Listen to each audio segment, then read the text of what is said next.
Okay, welcome to Rimworld. This is one of my favourite games.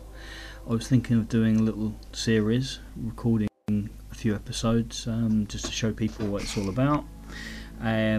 Basically, the premise of the game is that you're travelling in your spaceship, you get into trouble, you crash land, the spaceship breaks up, you're in an escape pod, you and a couple of other survivors, and you crash land on this unknown planet.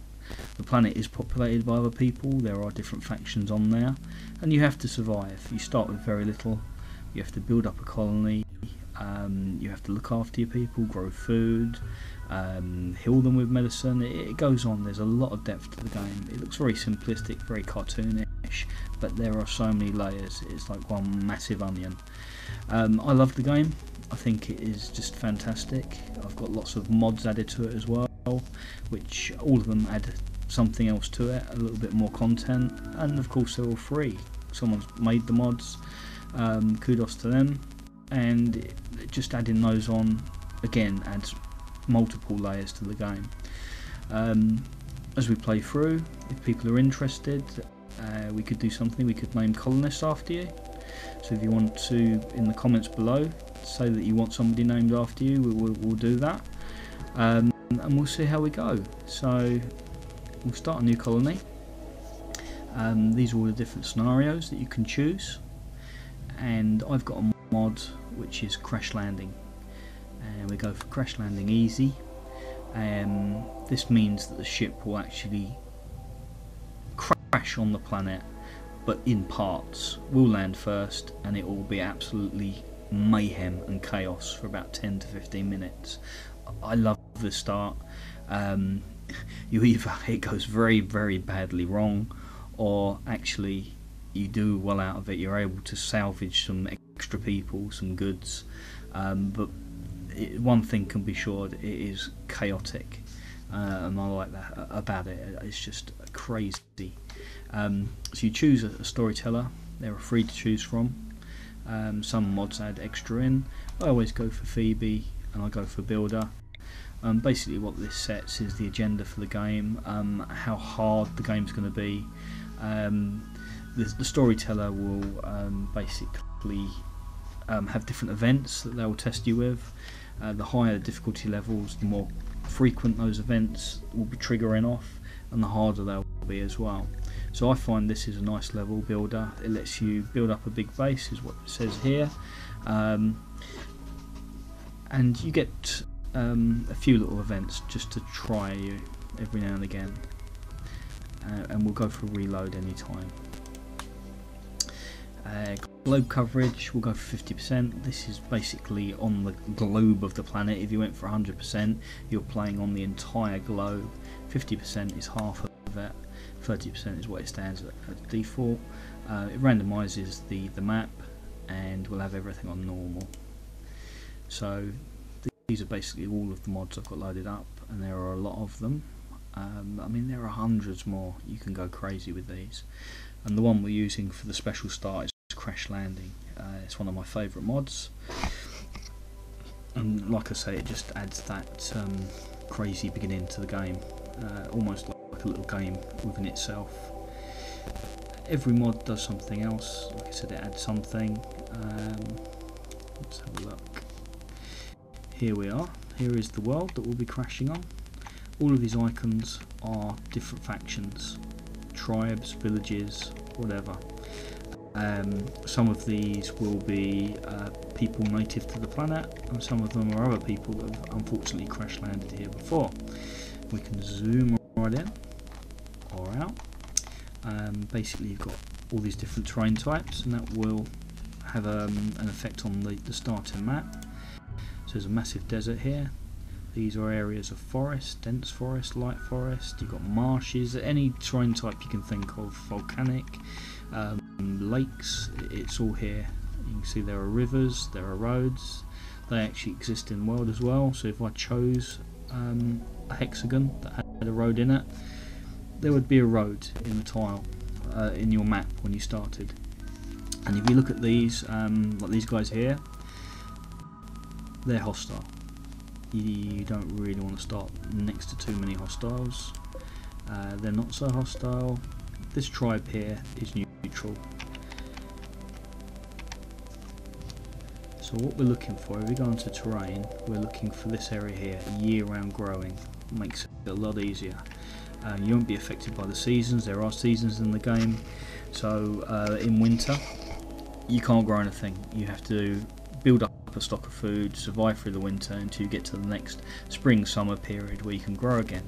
So if we go for year round, it's a nice temperate zone. We don't have so much effect.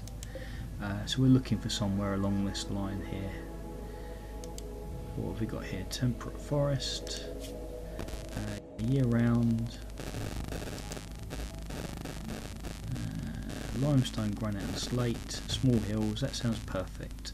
Temperate forest, forest of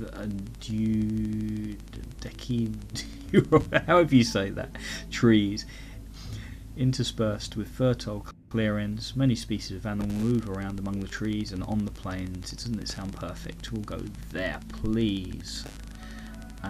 Next, and here we have our colonists. We can pick 3 out of the 10.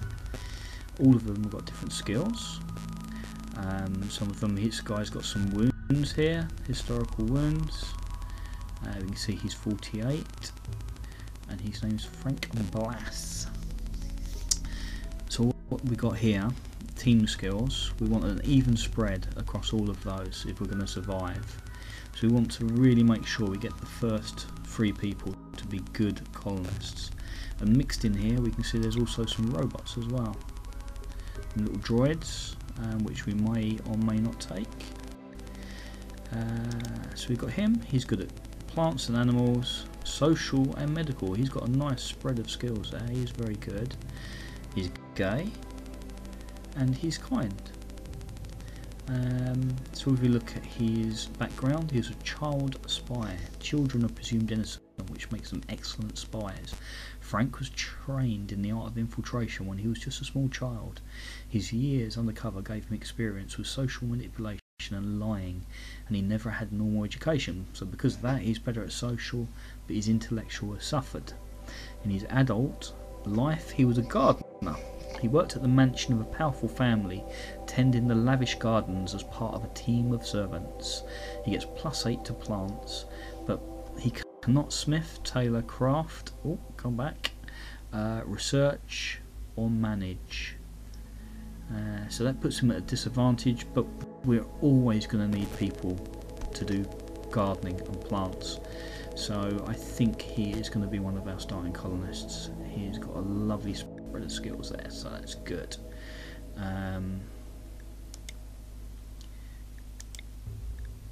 There's a bit of overlap there, so he's got similar skills to Frank, so maybe not. So let's look at the human ones first. Oh, he is rubbish. Why is he so rubbish? He's good at mining, and that's all he's good at. He's pretty though. Zippy, who's a torturer. Lovely. She's a trigger happy psychopath. Wow. Good in combat. Again, good with plants. Good intellectually, but do we really want a trigger happy psychopath? Not really. A crop farmer. Again, good with plants, good cook. Good medical as well. Social and intellectual. Can't do combat, can only do melee combat. There's a bit of overlap between these two. What have we got here? A robot that's good at a bit of everything. A robot that's good at a bit of everything, and a robot that's good at a bit of everything. And a robot that's not very good. And a robot that's good at a bit of everything.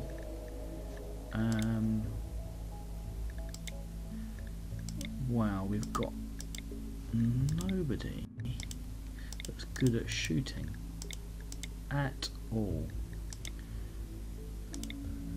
Free, no, free, wow. He's probably the best.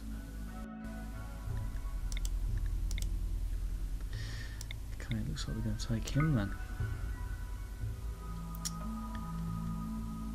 Right, what haven't we got? Construction, mining, and cooking.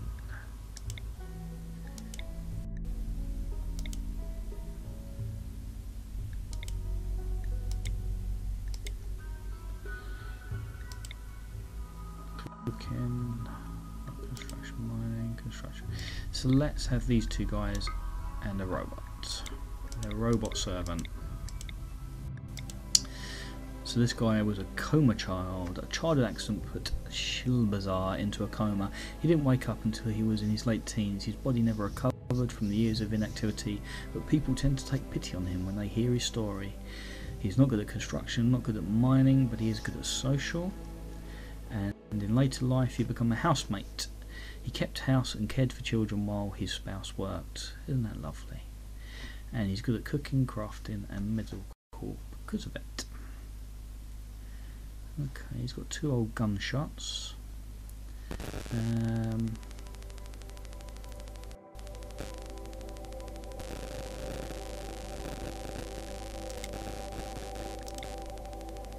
Wow, I just realised that's actually his wife.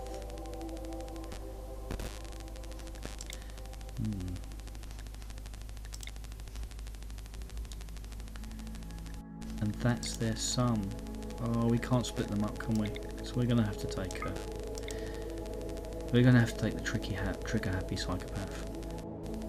Well, as it turned out, we've got a couple and their son. Okay. What we're going to do, we're just going to click on this prepare carefully. That allows us to make some changes, and because we want these 3 first colonists to be really good, what we're going to do, we're just going to remove the wounds they've got. We'll make these perfect people.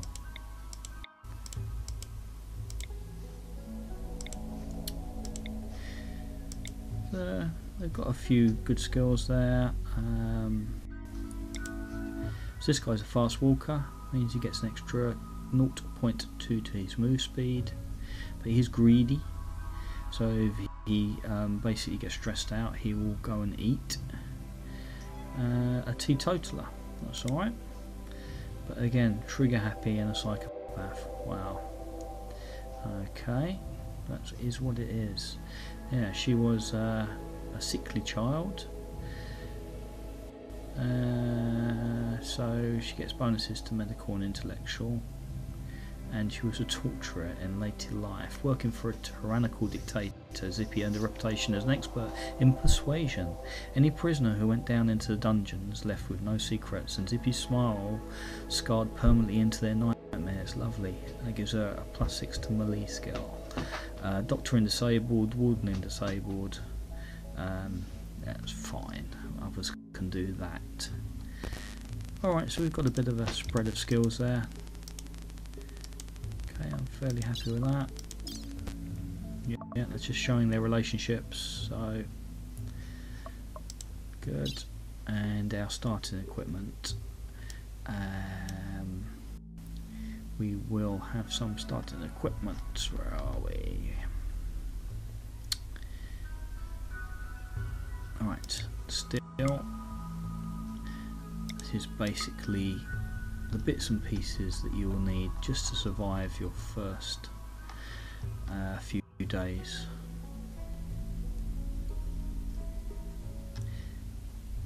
It's not impossible that we could survive without it, but it's going to make it a lot easier if we have just these few items. Some components.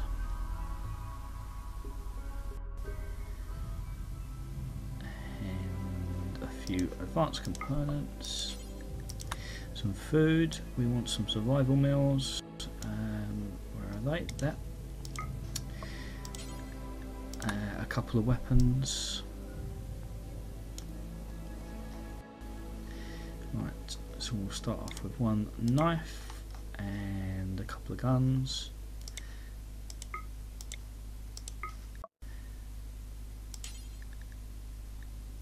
Medical, we want some medicine. Where are we? Medicine. and that's it. So we'll just change these. We'll have 40 medicine, 250 of that, a couple hundred for that, components, 50 of those, 10 of those, and 60 of those. That seems fair to me, and that is all we will start. Yes. So as I say, it's going to be a bit of a frantic start, and probably what I do, I will stop the video as we crash land, and then if everyone's interested, I'll make a second video of the crash landing itself. So just waiting for it to start up here.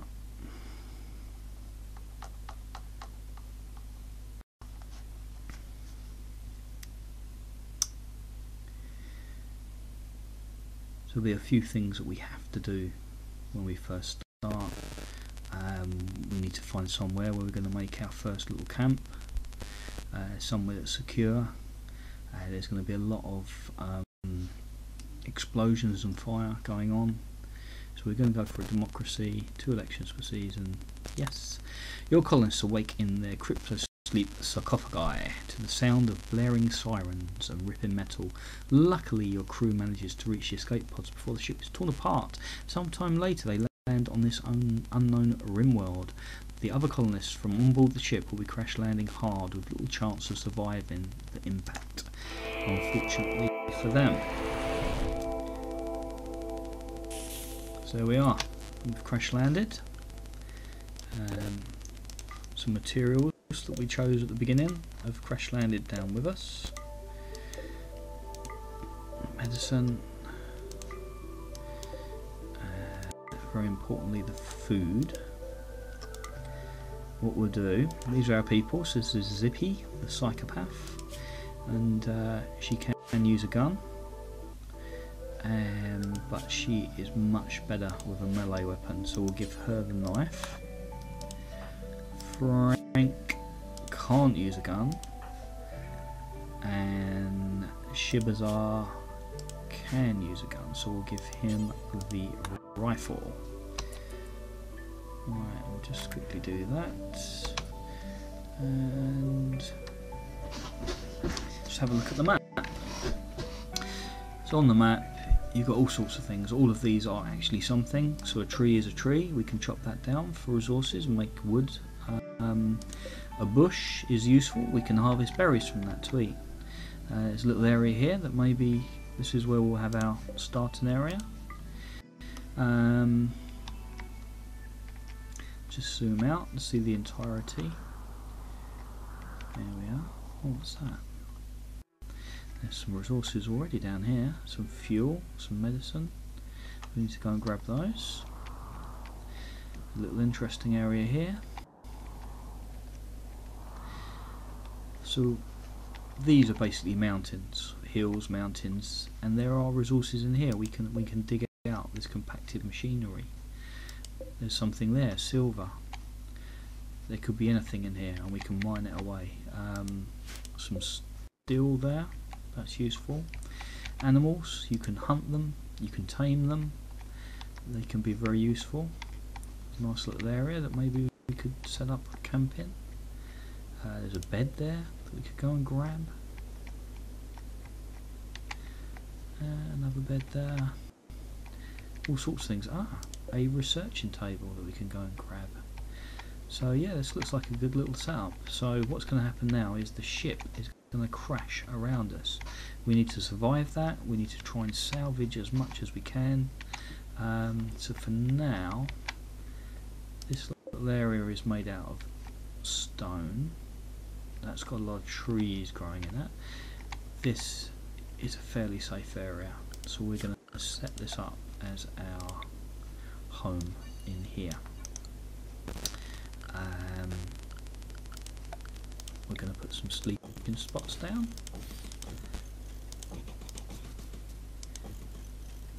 And because we're anticipating trouble, we're going to say 2 of those sleeping spots are medical. Means if they get hurt, our people go there and try and recover. And the last thing we need to do is set up a zone called a stockpile zone, and this is where they're going to come and put all of the good stuff. So all these little bits and pieces that we can use, they'll transport them over here. There's no fires there. I want to have what's called a dumping zone over here somewhere. All the rubbish can go in there.